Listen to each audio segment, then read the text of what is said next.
ఓం సాయిరామ్. ఓం శ్రీ దత్తాయ గురువే నమః. శ్రీ శ్రీపాద శ్రీ వల్లభాయ నమః. శ్రీ నృసింహ సరస్వత్యై నమః. ఓం శ్రీ స్వామి సమర్థాయ నమః. శ్రీ నరసింహ సరస్వతి స్వామివారి చరిత్ర. స్వామివారి బాల్యము. మహారాష్ట్ర దేశమున కరంజా నగరము అను గ్రామమున వాజసనేయ శాఖకు చెందిన బ్రాహ్మణుడొకడు కలడు. అతని పేరు మాధవుడు. అదే గ్రామమున పుట్టి పెరిగిన కన్యారత్నమునకును మాధవునకును వివాహము జరిగినది. ఆ సాధ్వీమణి తొలి జన్మమునందు శ్రీపాద శ్రీవల్లభుల వారి అనుగ్రహమునకు పాత్రురాలై ప్రదోష వేళలయందు శివార్చనలు లెస్సగా జరుపుచు శని త్రయోదశి శివపూజలను విధి విధానముగా పాటించిన సుకృతాత్మురాలు. ఆమె పేరు అంబ. నూతన దంపతులు గృహస్థ ధర్మమును పాటించుచుండిరి. దాంపత్య సుఖములను అనుభవించుచు అన్యోన్యానురాగమున కాలము గడుపుచున్నను. ఈశ్వరారాధనము ఏమరక సాయం సమయముల భక్తి శ్రద్ధలతో ఆచరించుచుండిరి. ఆ సాధ్వీమణి వ్రతములు నోములు ఫలించినవి. గర్భము దాల్చినది. 10వ మాసమున ఒక అత్యంత శుభముహూర్తమున ఆ సౌభాగ్యవతి మగపిల్లవానిని ప్రసవించినది. తల్లిదండ్రుల ఆనందమునకు మేరలేదాయను. తల్లి గర్భము నుండి వెలువడిన బాలుడు రోదన మొనరించుటకు మారు ఓం ఓం అని ప్రణవ మంత్రము ఉచ్చరించుట సూతికా గృహమునందలి అమ్మలకును ఇరుగు పొరుగు వారికిని ఊరివారులకు ఒక వింత విడ్డూరముగా ఉండినది. ఆ శిశువు తల్లిదండ్రులు విస్మయము నొందిరి. 10 దినముల పిదప ఆ బాలునకు నరహరి అని జననీ జనకులు పేరిడిరి. పుట్టిన శిశువు జాతక కుండలిని మాధవ శర్మ దైవజ్ఞ శిరోమణులకు చూపింప జ్యోతిష్కులు గ్రహగతులను పరిశీలించి గణితము చేసి ఈ బాలుని నాలుక సరస్వతీదేవికి, హృదయము సర్వమంగళకు, చేతులు మంగళదేవతకు లీలా విలాస మందిరములై రాణించుచున్నవి. ఈ బాలుని చల్లని చూపులు కరుణామృత రసవాహినులు, పలుకులు బ్రహ్మశాసనము, పాదధూళి అత్యంత మహిమోపేతమైనది. ఈ చిన్నారి బాలుని అడుగులకు ప్రపంచమే మడుగులొత్తును. అయినా ఒక్క విషయము, వివాహ సంతాన యోగములు ఈ జాతకునకు మృగ్యము. ఒక్క మాటగా తెలుపవలయును అనినా ఈ బాలుడు చిన్మయ రూపుడు, మంత్రమయ శరీరుడు, పరమేశ్వరుని అవతారము, లోకైక పూజ్యుడు అని వివరించిరి. కన్నతల్లి బాలుని ఎత్తి ముద్దాడినది.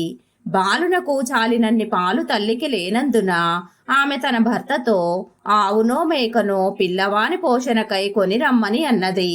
తల్లి మాటలు శిశువు చెవిన పడినవి.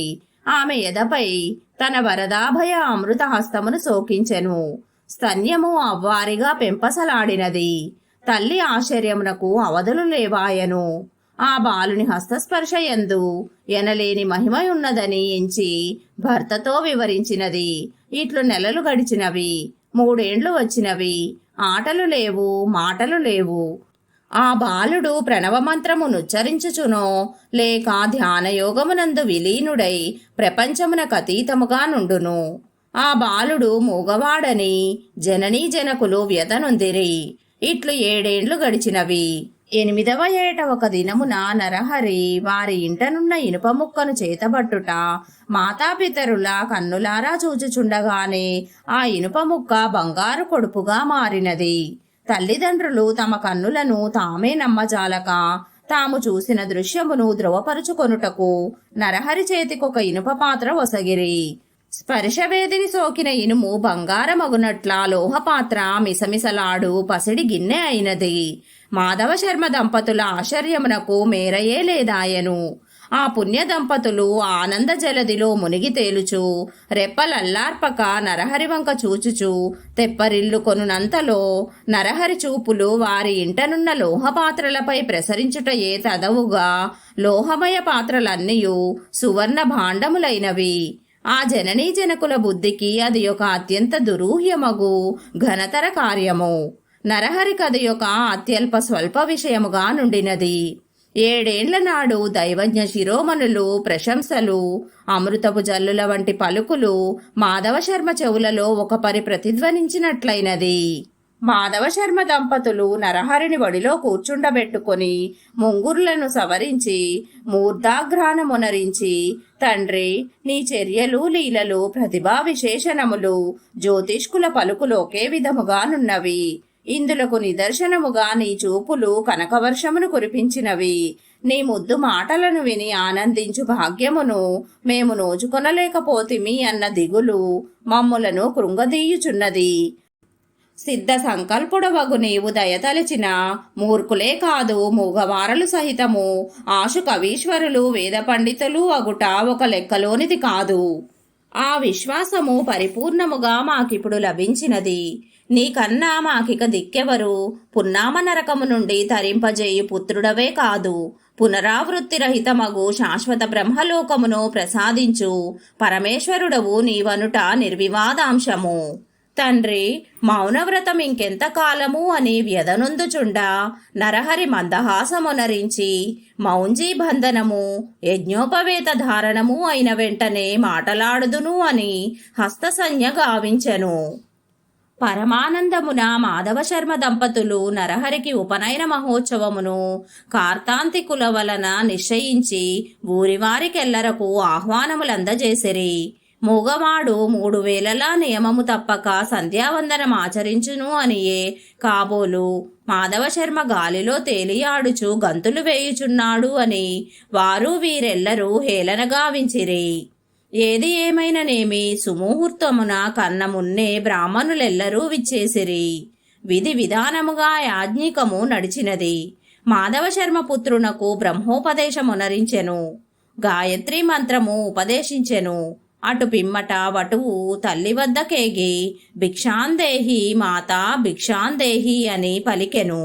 ఆ పలుకులు కోటి వీణలొకపరి మీటినట్లు తల్లి ఉల్లమును పల్లవింపజేయుటయే కాక మొగ్గ తొడిగి పుష్పించి ఫలింపజేసినవి.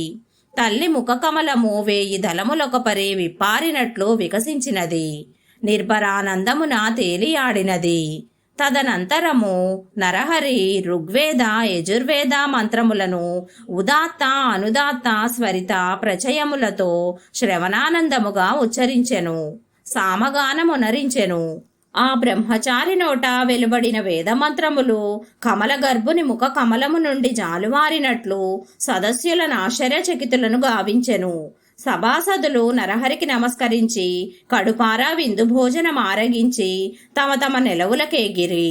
కొలది దినములు గడిచినంతనే నరహరి తల్లి వద్దకేగి జనని మాతృభిక్ష నిడితివి, భిక్షాటనమునరించుచు బ్రహ్మచర్య దీక్షనూని భూప్రదక్షిణమునరింప అభిలషించి తిని అనుజ్ఞ నొసగుము అని అర్థించినాడు. మాతృహృదయము కొందల మందినది. నాయన నరహరి, ఈశ్వరారాధన ఫలితముగా మా కడుపున ఉదయించితివి. 8 ఏండ్లైనను పూర్తిగాక మునుపే మమ్ములను ఒంటిగా వదిలి వెళ్ళుట నీకు పాడియా అని కంటతడి పెట్టినది. అమ్మా, పుత్రవాత్సల్యము వ్యామోహమున నీవిట్లు పలుకుచున్నావు. నా జన్మమునకు వేరొక ప్రయోజనము కలదు.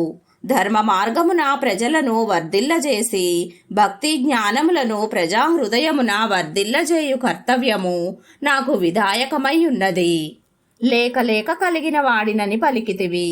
నేను దేశాంతరములకేగినను నీకికపై 4 జన్మించెదరు అని తల్లి నూరడింపజేసినను పుత్రవాత్సల్యము వ్యామోహములచే కూరుకొనిపోయిన తల్లికి పూర్వజన్మ స్మృతిని కల్పించి శాంతింపజేసెను.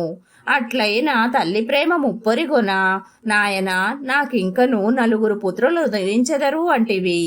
ఒక్క కుమారుడైనను నా కడుపున పుట్టునంత వరకు నీ వింట నుండుము అని లాలనగా అర్థించినది.